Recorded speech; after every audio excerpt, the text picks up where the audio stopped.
नमस्कार प्रिय साथियों। एक समय की बात है, शिव जी और माता पार्वती जी कैलाश पर्वत पर अपने आसन पर बैठे हुए थे।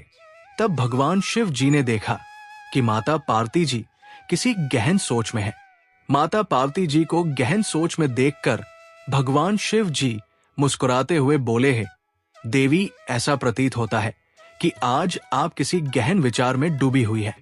आप निसंकोच होकर अपने प्रश्न पूछिए, हम आपके सभी प्रश्नों का समाधान अवश्य करेंगे। भगवान शिव जी की बात सुनकर माता पार्वती ने कहा है, प्रभु, आज मेरे मन में एक जिज्ञासा है। मैं ये जानना चाहती हूँ कि इस दुनिया में सबसे बड़ा दान कौन सा है जिससे पूर्ण पुण्य की प्राप्ति होती है, और बुरे लोगों की पहचान कैसे की जा सकती है? मनुष्य उन लोगों को कैसे पहचान सकते हैं? तब भगवान शिव जी ने माता पार्वती जी से कहा, हे देवी, आपने सचमुच मानव जाति के कल्याण हेतु अति महत्वपूर्ण प्रश्न पूछे हैं। ये प्रश्न मनुष्य के जीवन में अत्यंत मूल्यवान है। इसलिए मैं आपको आपके इन प्रश्नों के उत्तर एक महत्वपूर्ण कथा के माध्यम से दूंगा। लेकिन आपको इस कथा को शुरू से लेकर अंत तक ध्यान पूर्वक सुनना होगा। तब माता पार्वती जी ने उत्तर दिया, हे प्रभु, मैं आपको वचन देती हूँ कि इस कथा को मैं पूरी श्रद्धा से सुनूंगी और इस कथा का प्रचार समस्त देवलोक में करूंगी। दोस्तों, शिव जी देवी पार्वती से कहते हैं, हे देवी, एक समय की बात है, किसी गांव में एक सेठ रहता था।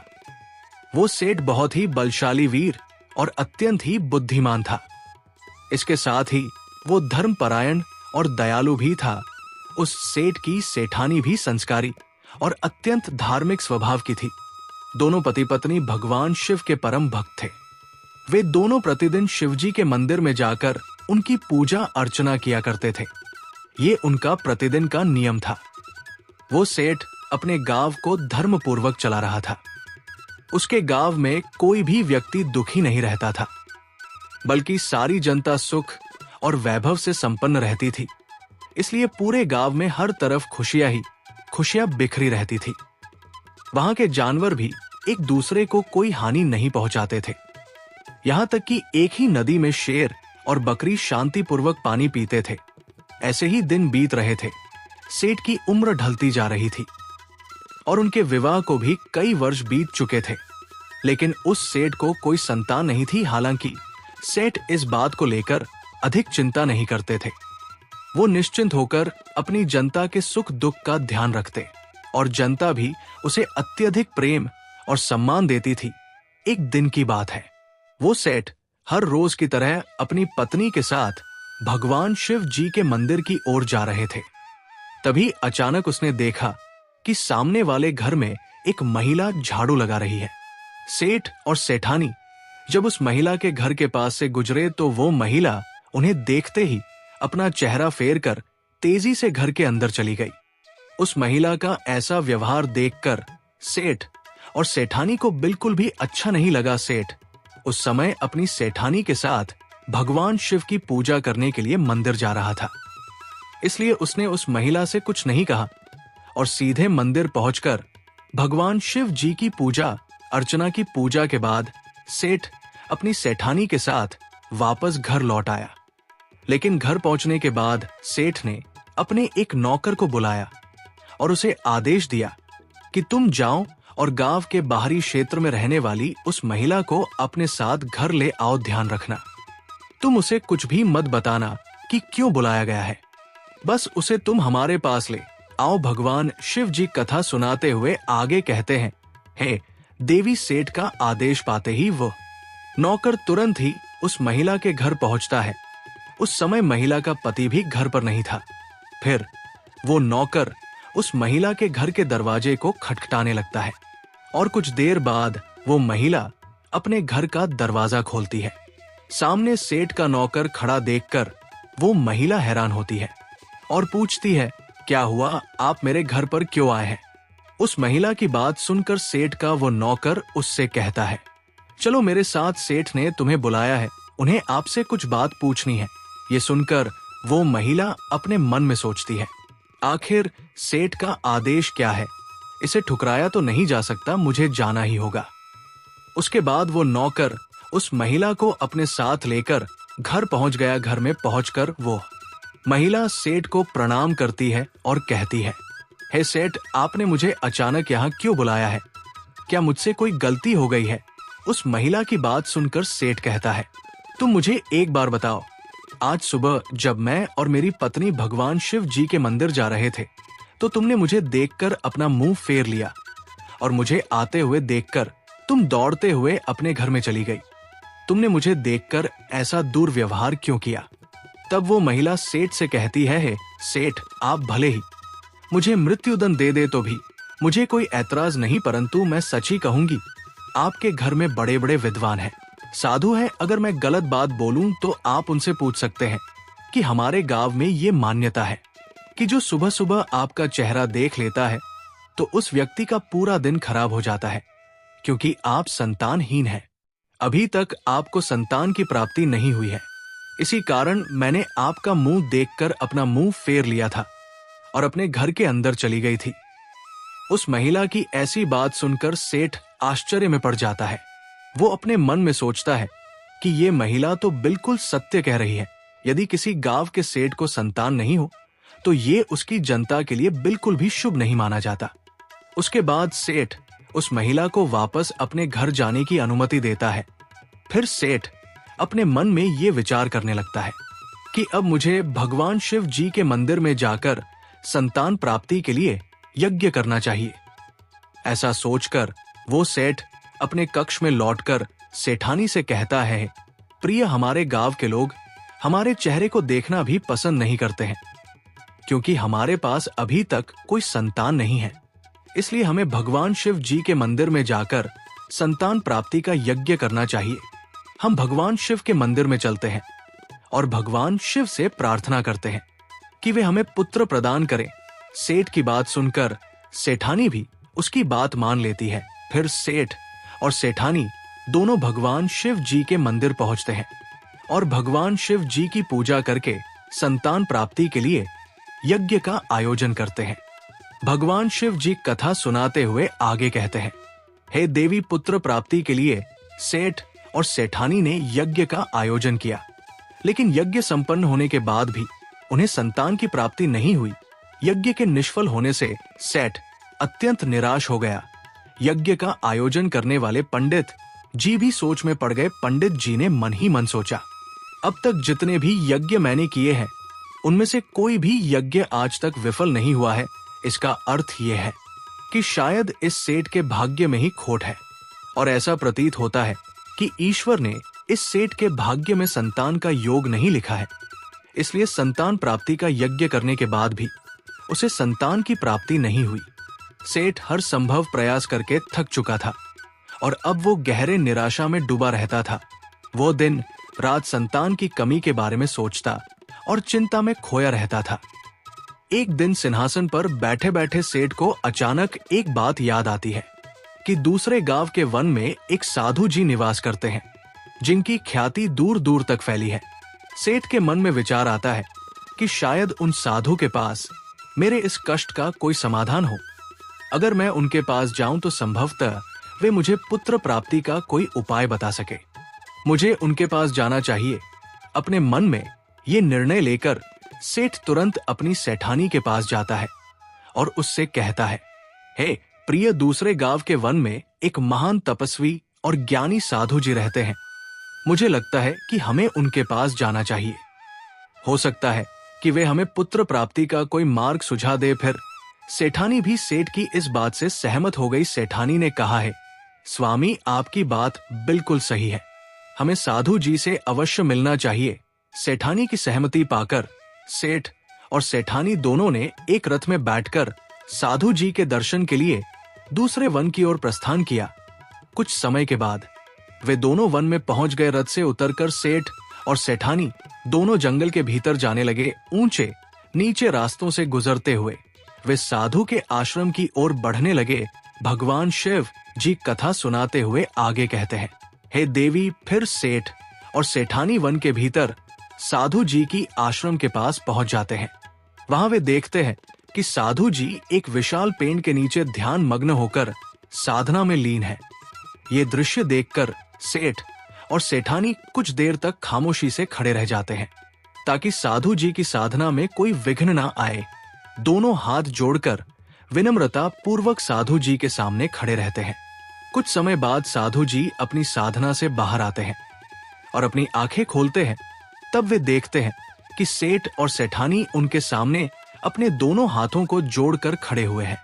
वे साधु जी उस सेठ को अच्छी तरह से जानते भी थे, इसलिए वे सेठ को देखते ही पहचान लेते हैं और सेठ से मुस्कुराते हुए कहते हैं, बेटा, आज आप यूं अचानक से हमारे पास किस प्रयोजन से पधारे हैं? तब सेठ ने नम्रता से साधु जी को प्रणाम किया और अपनी व्यथा साधु जी को कह सुनाई। उसने बताया कि कैसे उन्होंने पुत्र प्राप्ति के लिए यज्ञ किया, परंतु सभी व्यर्थ गए। ये सब सुनने के बाद साधु जी कुछ क्षणों के लिए मौन हो गए और अपनी आंखें बंद कर ली।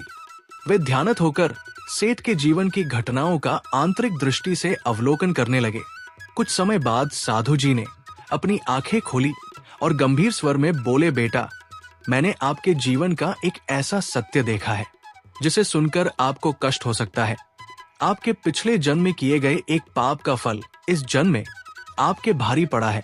आपने पिछले जन्म में एक ऐसा घोर पाप किया था जिसके परिणाम स्वरूप इस जीवन में आपके भाग्य में संतान प्राप्ति का योग नहीं है। इसी कारण से आपके सभी प्रयास निष्फल हो रहे हैं।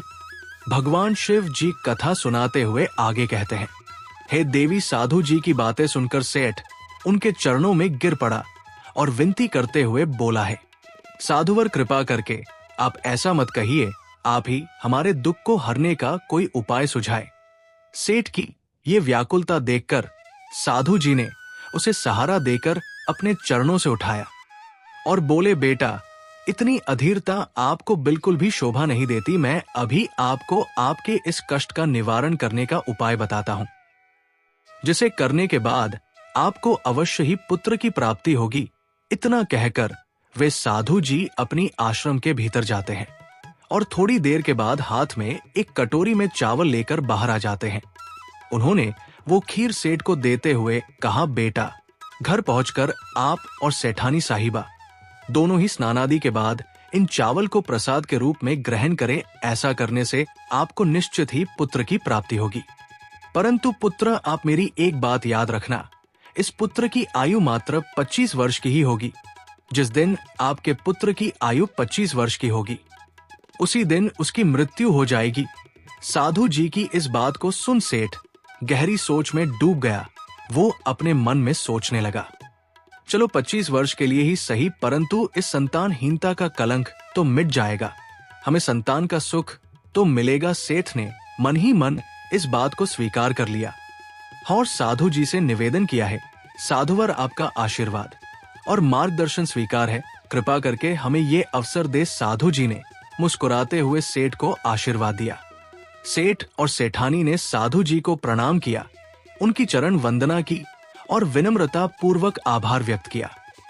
इसके बाद सेठ और सेठानी अपने रथ में बैठकर घर की ओर लौट चले। इसके बाद घर पहुंचकर सेठ और सेठानी स्नान आदि कर भगवान शिव जी का प्रसाद मानते हुए श्रद्धा से उन चावल को ग्रहण करते हैं। उसके कुछ ही दिनों बाद सेठानी गर्भवती हो जाती है, जिससे सेठानी बहुत ही प्रसन्न हो जाती है। जब सेठ ने ये शुभ समाचार सुना तो वो भी खुशी से झूम उठा। संतान प्राप्ति का ये सुखद समाचार सुनने के बाद सेठ ने साधु जी के प्रति अपनी कृतज्ञता प्रकट करने का निश्चय किया।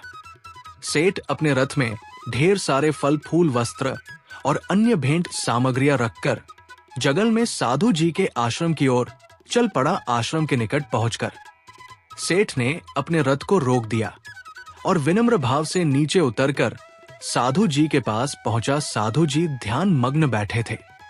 सेठ ने उनके पास जाकर सभी वस्त्र, फल, फूल उन्हें समर्पित किए और गहरे आदर के साथ प्रणाम करते हुए कहा है, साधु, आपकी ही कृपा से हमें संतान प्राप्ति का सुख प्राप्त होने जा रहा है, इसलिए आप मेरी ये तुच्छ सी भेंट कृपा कर स्वीकार करें। साधु जी सेठ की विनम्रता और कृतज्ञता से अत्यंत प्रसन्न हुए। उन्होंने सेठ की भेंट को स्वीकार कर उसे आशीर्वाद दिया और कहा, पुत्र, तुम्हारी भक्ति और संकल्प नहीं तुम्हारे जीवन को फलवर्ष है। वो अनमोल है, जाओ तुम्हारी संतान गुणवान और धर्मनिष्ठ हो। उसके बाद सेठ ने साधु जी का आशीर्वाद पाकर उनसे विदा ली और अपने रथ में बैठकर वापस अपने घर की ओर प्रस्थान करते हैं।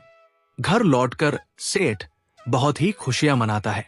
भगवान शिव जी कथा सुनाते हुए आगे कहते हैं, हे देवी, ऐसे ही दिन रहे थे, आखिरकार वो शुभ दिन आया जब सेठ के यहाँ एक पुत्र का जन्म हुआ। पुत्र के जन्म से जैसे घर में खुशियों की बौछार बहने लगी। सेठ ने पुत्र प्राप्ति की खुशी में पूरे गांव में उत्सव का आयोजन किया। अपने पिता के ही गुणों का प्रतीक बनते हुए बड़ा होने लगा। वो अपने पिता की तरह ही धर्मनिष्ठ, आत्मानुभूतिमत्ता, शौर्य और भक्ति के गुण प्रकट होने लगे, जिससे सेठ का हृदय गर्व से भर उठता। करण के गुणों और आचरण को देखकर सभी आश्वस्त थे कि वो एक दिन अपने पिता की तरह महान सेठ बनेगा। जैसे जैसे समय बीता, सेठ का हृदय गर्व और खुश से भरता गया। संतान सुख की प्राप्ति ने उसकी सभी चिंताओं को मानो हर लिया था और वह अपने पुत्र में संपूर्ण संसार का आनंद खोजने लगा। वो सेठ पुत्र के प्रति अपने स्नेह में इतना डूब गया कि वो ये महत्वपूर्ण बात भी भूल बैठा कि उसके पुत्र की आयु मात्र 25 वर्ष तक की है। भगवान शिव जी कथा सुनाते हुए आगे कहते हैं, हे देवी, फिर एक दिन जब उस सेठ को ये बात याद आती है कि उसके पुत्र की आयु मात्र 25 वर्ष की ही है, इसलिए जब सेठ के पुत्र की आयु 25 वर्ष हो जाती है, तब वो सेठ दिन रात पुत्र के भविष्य को लेकर व्याकुल रहने लगा। इस बीच एक अन्य गांव में एक महापराक्रमी सेठ का गांव था। उस सेठ की एकमात्र पुत्री थी, जो अपनी सुंदरता और दयालुता के लिए प्रसिद्ध थी। वो देखने में ऐसी लगती थी मानो स्वर्ग की अप्सरा स्वयं धरती पर उतर आई हो। वो बहुत ही दानी स्वभाव की थी, क्योंकि उसने अपने माता पिता से धर्म और संस्कारों की शिक्षा ली थी। इसलिए उसका हृदय करुणा और उदारता से भरा हुआ था। वो प्रतिदिन सुबह उठकर पक्षियों को दाना डालती और अपने द्वार पर आने वाले साधु संतों भिक्षुओं को सदा ही आदर से भोजन कराती थी। कोई भी भूखा उसके द्वार से खाली हाथ नहीं लौटता था। ऐसे ही दिन बीत रहे थे। उस सेठ की पुत्री भी अपने गुणों के साथ बड़ी हो रही थी। एक दिन जब करण के पिता को ये बात पता चली, दूसरे गांव में एक सेठ के एक पुत्री थी, जिसकी पुत्री गुणों की खान है, साथ ही वो अत्यंत सुंदर भी है। तो सेठ ने अपने मन में सोचा कि ऐसी धर्मात्मा और तेजस्वी कन्या के साथ अपने पुत्र करण का विवाह करना उचित रहेगा। मुझे इसी प्रकार की कन्या की तलाश थी, जिसके साथ मैं अपने पुत्र का विवाह कर सकूं और हमारी वंश परंपरा को बनाए रख सकूं। इस विचार के साथ ही सेठ ने अपने मन में निर्णय किया कि वो उस सेठ से प्रस्ताव रखेगा, जिससे वो अपने पुत्र करण का विवाह उस सुंदर और धार्मिक कन्या के साथ कर सके। भगवान शिव जी माता पार्वती से कहते हैं, हे देवी, फिर करण के पिता ने अपने पुत्र के विवाह का प्रस्ताव संदेशवाहक के माध्यम से दूसरे गांव के सेठ तक पहुंचाया। जब दूसरे गांव के सेठ ने यह प्रस्ताव सुना तो उसने अपने मन में विचार किया कि चलो अब मुझे अपनी पुत्री का विवाह कर देना चाहिए। और मैंने सुना है कि इस सेठ के पुत्र की आयु मात्र 25 वर्ष ही है। इस सेठ का पुत्र बहुत ही योग्य, पराक्रमी और धर्मपरायण है। भले ही उसकी आयु का भविष्य अनिश्चित हो, इसलिए अगर उसके यहाँ कोई पुत्र पैदा हो गया तो उसका वंश आगे बढ़ता रहेगा, जिससे पुत्री भी अपनी संतान के साथ सुखी रहेगी। इन विचारों को मन में संजोए हुए उस सेठ ने करण के विवाह प्रस्ताव को सहर्ष स्वीकार कर लिया। फिर कुछ ही दिनों के भीतर शुभ मुहूर्त में करण का उस पुत्री के साथ विवाह हो गया। वो पुत्री न केवल सुंदर थी, बल्कि बहुत ही दयालु स्वभाव की थी। उसने अपने बचपन से ही ये नियम अपनाया था कि जब तक वो किसी भूखे या असहाय प्राणी को भोजन नहीं करवाती, तब तक वो स्वयं भोजन ग्रहण नहीं करती। उसके माता पिता ने उसे सेवा और दान की भावना सिखाई थी और उसने उसे अपने जीवन का अटूट हिस्सा बना लिया था। विवाह के पश्चात पुत्री का ये नियम उसके ससुराल में भी जारी रहा। हर सुबह वो घर के द्वार पर जाकर जरूरतमंद लोगों को भोजन करवाती और अपने हाथों से उन्हें अन्न दान करती। उसकी ये दया भावना देखकर घर के सभी लोग उसका बहुत सम्मान करने लगे थे। धीरे धीरे ऐसे ही समय गुजर रहा था और हर गुजरते दिन के साथ करण की उम्र भी बढ़ रही थी। सेठ और सेठानी इस बात को लेकर मन ही मन चिंतित रहते कि उनका पुत्र अब अपने जीवन के अंतिम समय की ओर बढ़ रहा है। उन्हें साधु की वो भविष्यवाणी हमेशा याद रहती कि करण की आयु केवल 25 वर्ष ही होगी। इस दुखद सत्य को केवल सेठ और सेठानी ही जानते थे। उन्होंने ये बात किसी और को नहीं बताई थी ताकि घर में कोई चिंता का माहौल ना बने। जैसे जैसे करण की आयु 25 वर्ष की ओर बढ़ती जा रही थी, सेठ और सेठानी के दिल की धड़कनें तेज हो जाती। अपने पुत्र के प्रति उनका प्रेम और मोह इतना अधिक था कि वे चाहकर भी इस चिंता से मुक्त नहीं हो पाते थे। भगवान शिव जी कथा सुनाते हुए आगे कहते हैं, हे देवी, फिर वो दिन भी आ जाता है जब करण के जीवन के मात्र 5 दिन शेष रह जाते हैं। सेठ और सेठानी का दिल भारी हो जाता है। सेठ बार बार अपने मन में सोचने लगा कि अब मैं क्या करूं, मेरा पुत्र 5 दिन बाद मुझसे हमेशा के लिए दूर हो जाएगा। क्या कोई ऐसा उपाय नहीं है जिससे मैं उसे बचा सकूं? सेठानी भी इस दुख से भरी थी और हर पल अपने पुत्र के जीवन की कल्पना करती रहती। इसलिए उनके पुत्र मोह ने उन्हें बीमार और कमजोर बना दिया था। दोनों इतने दुखी थे कि अब उन्होंने भोजन करना भी छोड़ दिया था। परंतु अपनी पीड़ा को उन्होंने किसी के सामने प्रकट नहीं किया। वे नहीं चाहते थे कि घर के लोग उनके पुत्र की मृत्यु की बात सुनकर दुखी हो और चिंता में पड़ जाए। फिर वो आखिरी दिन भी आ पहुंचा जिस दिन करण की आयु पूरी होनी थी, उसकी मृत्यु होनी थी। फिर उस दिन जैसे ही सुबह हुई, सेठ और सेठानी अपनी चिंता और दुख से व्याकुल होकर भगवान शिव के मंदिर में बैठकर उनकी पूजा अर्चना में लग गए। वे दोनों भगवान शिव से प्रार्थना करते हुए कहने लगे, हैं प्रभु, आप कृपा करके हमें पुत्र की मृत्यु होने के दुख को सहन करने की शक्ति दीजिए। हम जानते हैं कि जो भी किसी के भाग्य में लिखा होता है उसे कोई बदल नहीं सकता, वो होकर ही रहता है। परंतु हमारे लिए ये समय बहुत ही कठिन है। उधर करण की पत्नी अपने दैनिक धर्म कर्म के कामों में लगी हुई थी।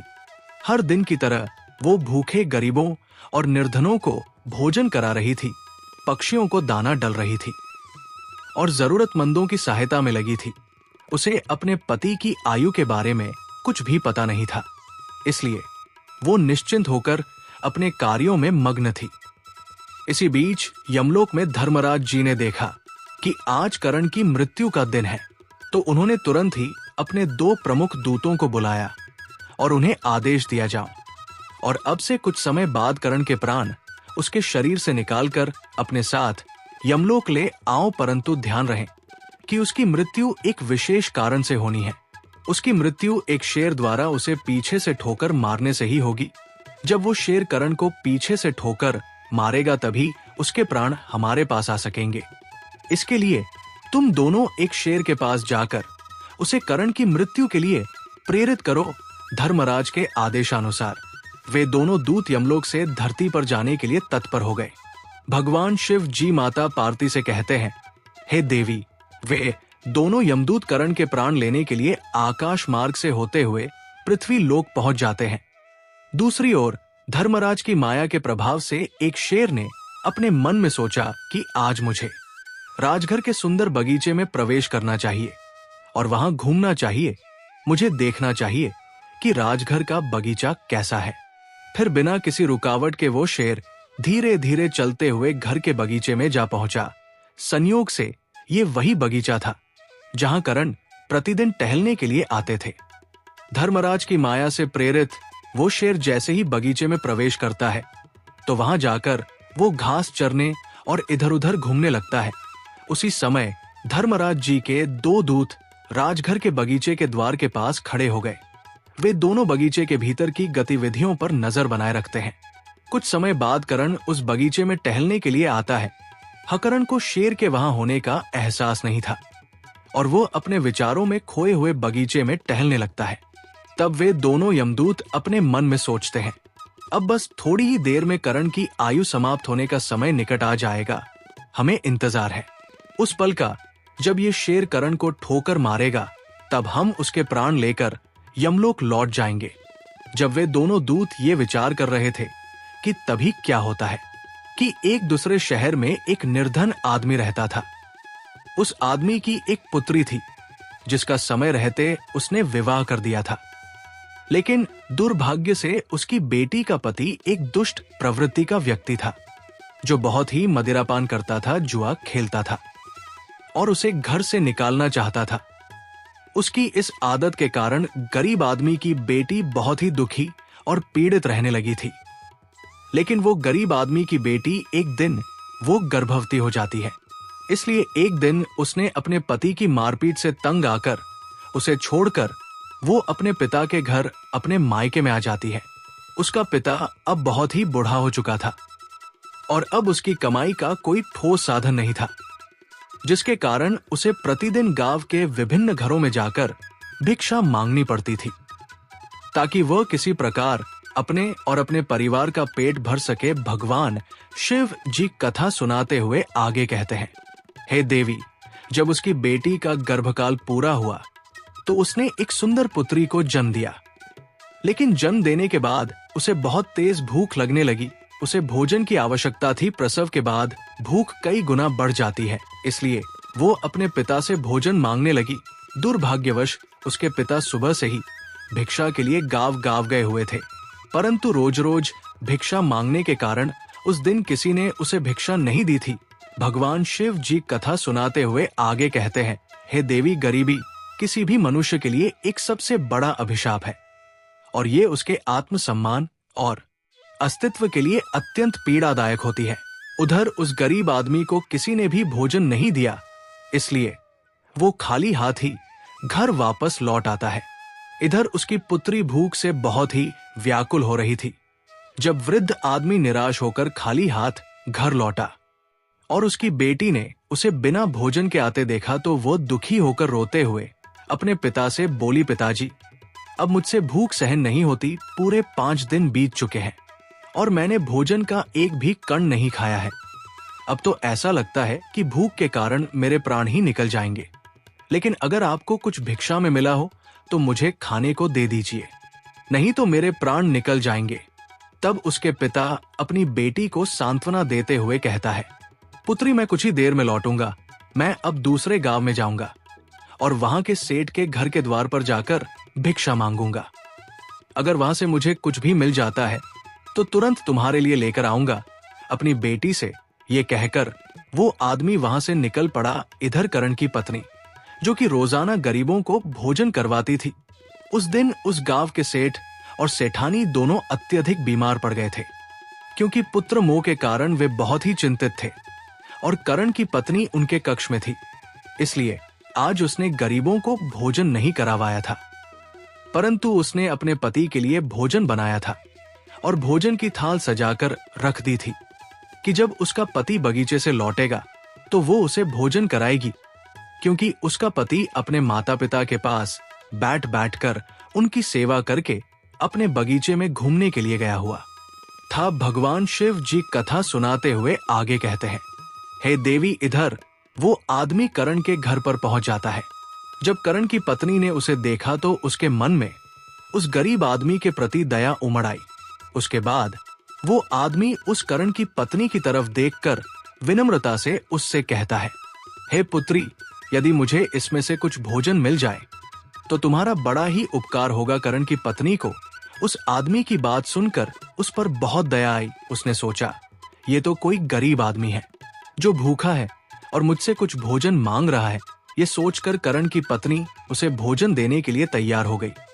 लेकिन अचानक वो अपने मन में सोचने लगती है कि ये भोजन तो मैंने अपने पति के लिए बनाया है। अगर मैं इसे ये भोजन दे दूंगी तो मेरे पति क्या खाएंगे। लेकिन अगले ही पल उसने सोचा, मेरे पति तो अब भी बगीचे में घूमने के लिए गए हुए हैं, तब तक मैं ये भोजन इस गरीब आदमी को दे देती हूँ और जब मेरे पति वापस आएंगे तो मैं उनके लिए नया भोजन बना दूंगी। ये भूखे आदमी की सहायता करना अधिक आवश्यक है। अपने मन में ये सोचकर करण की पत्नी ने अपने पति के लिए बनाया हुआ भोजन उस भूखे आदमी को दे दिया। उसके बाद वो आदमी भोजन की थाली लेकर जल्दी जल्दी अपने गांव की ओर रवाना हो गया और वो भोजन लेकर अपने घर आ गया। उसकी पुत्री 5 दिनों से भूखी थी। उसने 5 दिनों से कुछ भी नहीं खाया था और उसके चेहरे पर भूख की पीड़ा साफ झलक रही थी। उधर करण, जो बगीचे में टहलने गया था, अपने कक्ष की ओर वापस लौट रहा था। बगीचे के बाहर खड़े यमदूत राजकुमार के प्राण लेने के लिए तैयार थे और एक शेर भी धर्मराज की माया से प्रेरित होकर वही घूम रहा था। वे दोनों यमदूत मन में सोच रहे थे कि बस अब कुछ ही पल बाकी है और जैसे ही शेर करण को पीछे से ठोकर मारेगा, हम करण के प्राण हर लेंगे और यमलोक लौट जाएंगे। भगवान शिव जी माता पार्वती से कहते हैं, देवी इधर। वो गरीब आदमी अपने घर पहुंचा और उसने तुरंत अपनी भूखी बेटी को वो भोजन दे दिया। तब उसकी बेटी उससे कहने लगी, पिताजी, ये भोजन आप कहां से लाए हैं? तब आदमी ने उत्तर देते हुए कहा, पुत्री, ये भोजन मुझे दूसरे गांव की महासेठानी ने दिया है। उस गांव के सेठ की पुत्र वधू बहुत ही दयालु और उदार हृदय की है। उसने मुझ पर दया करके मुझे ये स्वादिष्ट भोजन दिया है। उस भोजन को देखकर उस आदमी की बेटी की आत्मा से आशीर्वाद निकलने लगा। वो भगवान से प्रार्थना करने लगी कि हे भगवान, जिसने भी मेरे पिता को ये भोजन दिया है उसका सुहाग अमर रहे और वो सदा सौभाग्यवती बनी रहे। जैसे ही उसने भोजन का निवाला अपने मुंह में डाला, उसकी आत्मा की तृप्ति हो गई और उसकी आत्मा से सच्चे मन से आशीर्वाद निकलने लगे कि महासेठानी का पति दीर्घायु और स्वस्थ रहे। इधर करण अपने घर की ओर बढ़ रहा था और बगीचे के बाहर खड़े यमदूत उसकी मृत्यु का बेसब्री से इंतजार कर रहे थे। परंतु जैसे ही बगीचे में उस शेर के सामने पहुंचा तो शेर ने तुरंत उसे पीछे से ठोकर मारने के लिए अपनी ताकत जुटाई। वो अपनी मुंह से उसे मारने ही वाला था कि तभी अचानक से 2 देवदूत वहां प्रकट हो जाते हैं और अपनी दिव्य शक्ति से उस शेर को बेहोश कर देते हैं। वो शेर हिल भी नहीं पा रहा था, उसमें आगे बढ़ने की बिल्कुल भी शक्ति नहीं बची थी। इस पर वो शेर अपने मन में सोचने लगा कि ये मुझे क्या हो गया अभी, तो मैं इस करण को पीछे से ठोकर मारने आया था और अब मैं खुद ही चलने में असमर्थ हूं। उसकी समझ में नहीं आ रहा था कि ये सब कैसे और क्यों हो रहा है। भगवान शिव जी माता पार्वती से कहते हैं, हे देवी, ये सब उस आदमी की भूखी बेटी के आशीर्वाद का प्रभाव था जो उसने भोजन करते समय दिया था। उस आशीर्वाद की शक्ति के कारण ही वे देवदूत वहां आकर खड़े हो गए थे।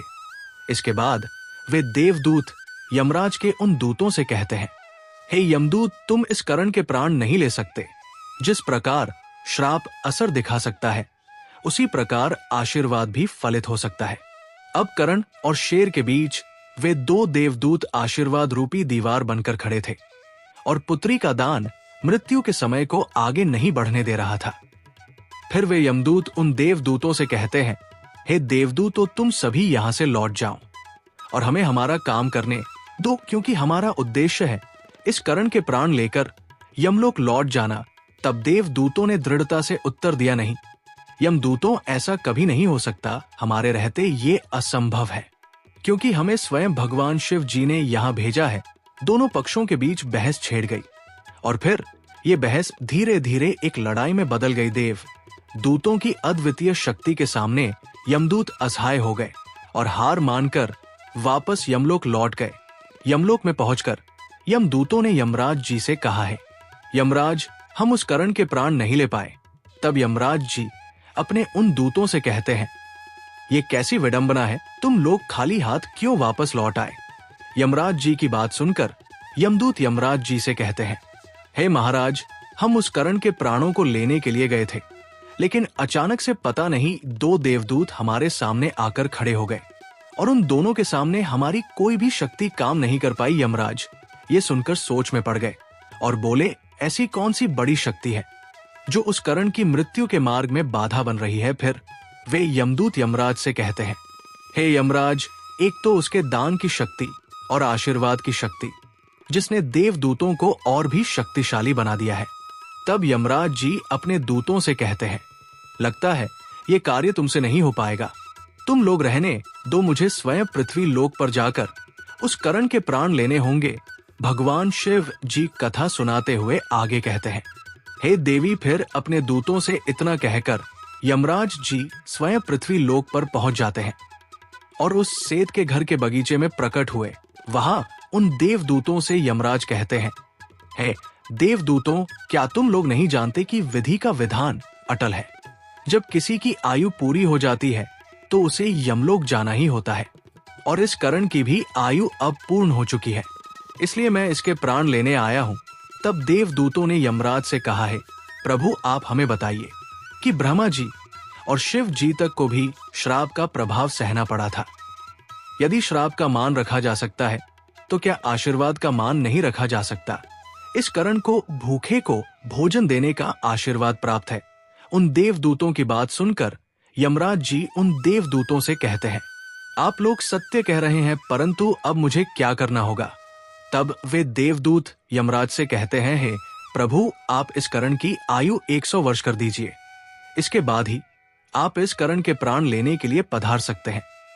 और यही भगवान शिव जी का भी आदेश है। उन देवदूतों की बात मानकर यमराज जी ने राजकुमार करण की आयु 100 वर्ष कर दी और वापस यमलोक लौट गए। भगवान शिव जी कहते हैं, हे देवी प्रकार, एक भूखे को भोजन देने के पुण्य के कारण की मृत्यु टल गई और उसकी आयु भी बढ़ गई। इसी कारण कहा जाता है कि अन्न दान सबसे बड़ा दान है।